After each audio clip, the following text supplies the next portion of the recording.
Lots to cover this evening, but first, a little news to share with you. Planned Parenthood is refusing to comply with new Trump administration rules banning abortion referrals.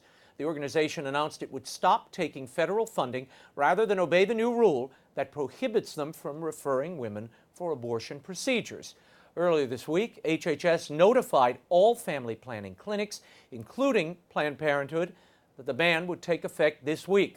In the meantime, the abortion provider will tap into emergency funding rather than take Title X money from the feds.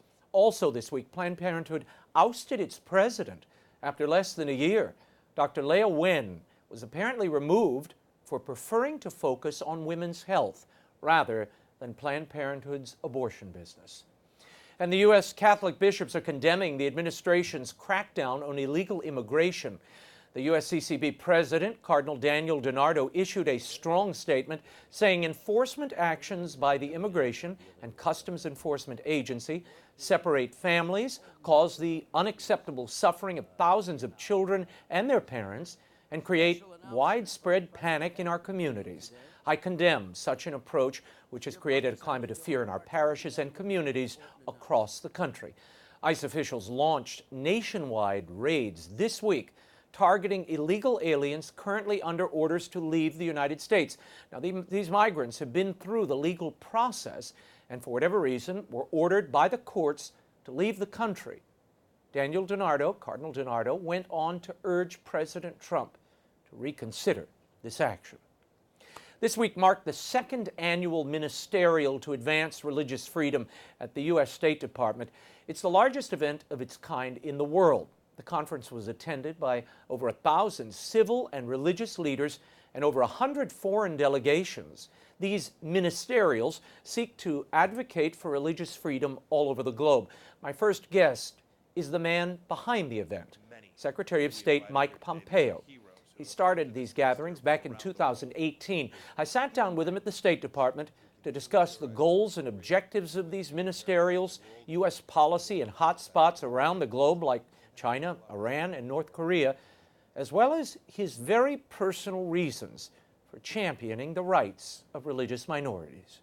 Here's my exclusive interview with Secretary of State Mike Pompeo. Thank you, Mr. Secretary, for having us. I want to start with this ministerial you're having here, second year. This is a groundbreaking effort on behalf of the State Department. What did it tangibly accomplish last year that you're hoping to renew or extend this year? It's a perfect question. So well, the list is long.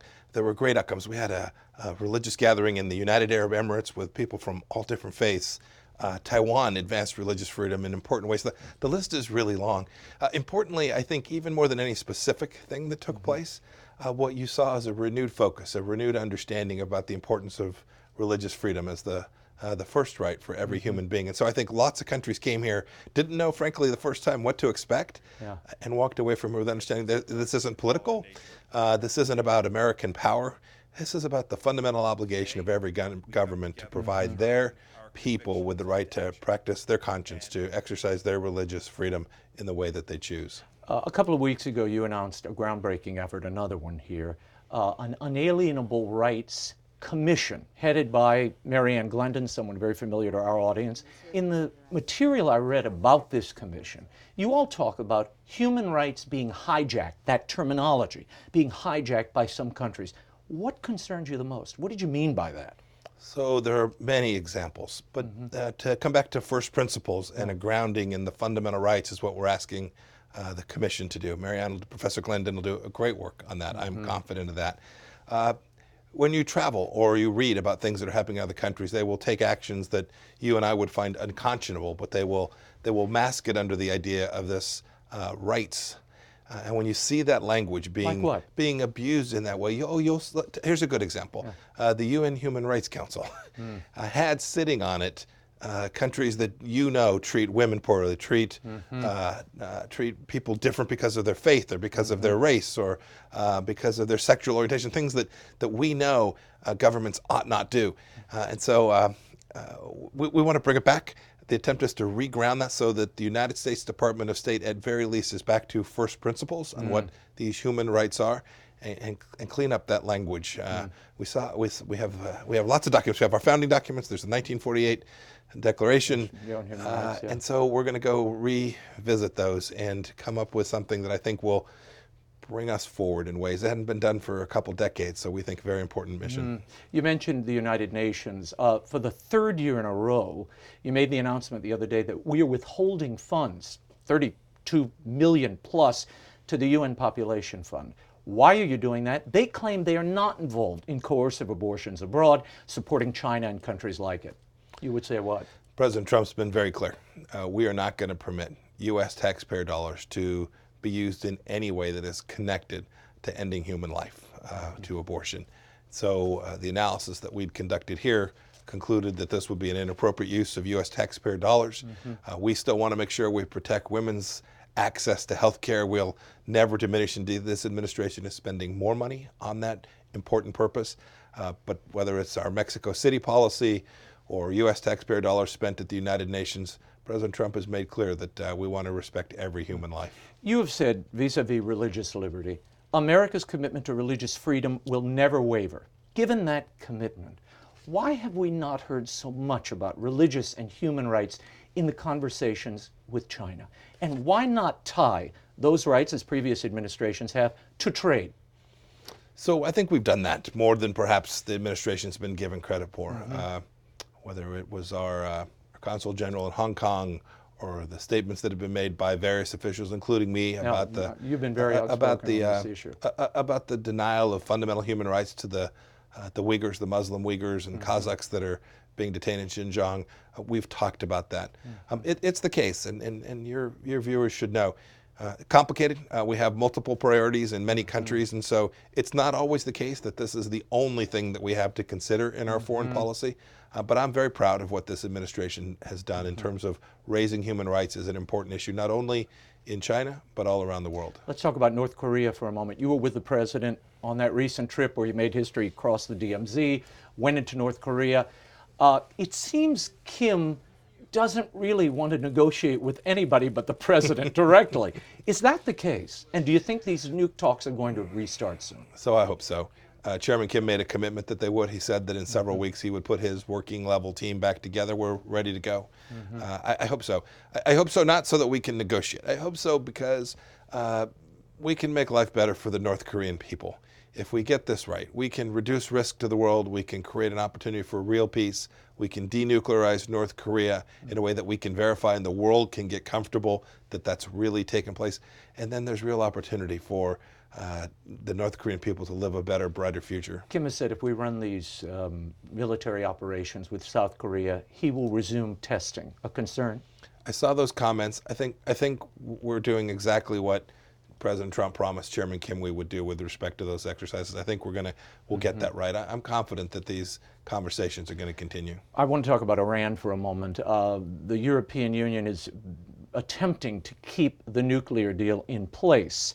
They claim the United States, by pulling out of that deal, has destabilized everything, and now Iran has already exceeded its uranium stockpiles. Were we wrong to pull out of that deal? And is there another way to at least get them back to the table? So President Trump made the right decision to withdraw from the Iran nuclear deal. That deal guaranteed a pathway for nuclear weapons for Iran. And that's just unacceptable. It's unacceptable for Americans. It's unacceptable for the Europeans as well.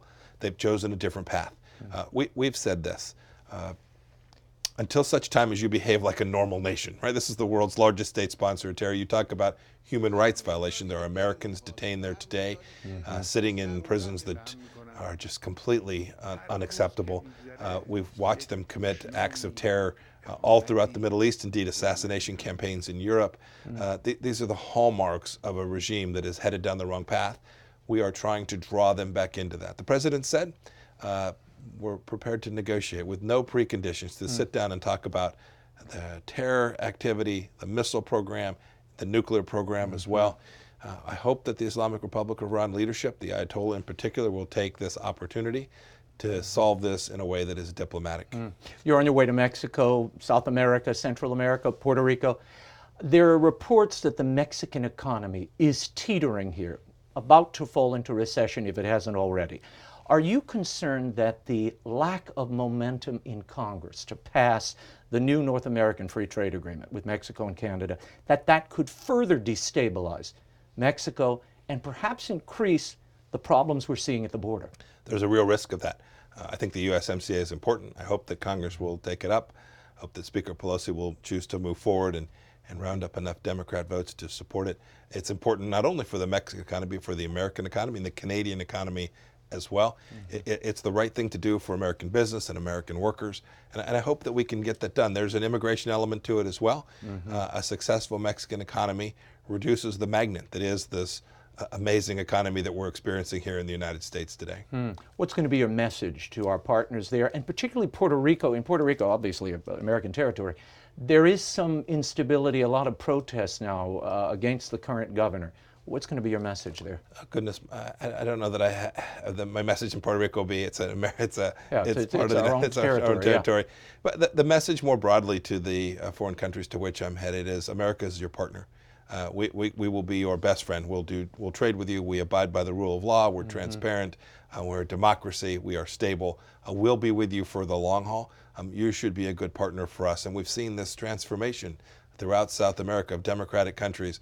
This is fantastic, and we hope Venezuela is added to that list before too long as well. Before I let you go, this ministerial this week on religious freedom, I know this is personal to you. Tell people why this is so personal and where this comes from. I mean, you're the man who initiated this. So this was generated because it's the right thing to do for America. Religious freedom is our first freedom here in the United States. But it is special for me personally. I'm an evangelical Christian. My faith informs my behavior. I hope I get it right most days. It's special in that it's not about promoting Christianity. It's everyone having this chance. I live in this amazing country that permits me to practice my faith as I see fit. I was a Sunday school teacher. I was a deacon at the church. We were permitted to do those things. I want every human being to have those same kind of opportunities. Yeah, that's a real human right. Thank you, sir. Thank you so much, Great Mr. to be with you. Secretary. Pleasure to be with you, and safe travels. Thank you, sir. We want to thank the Secretary for his time.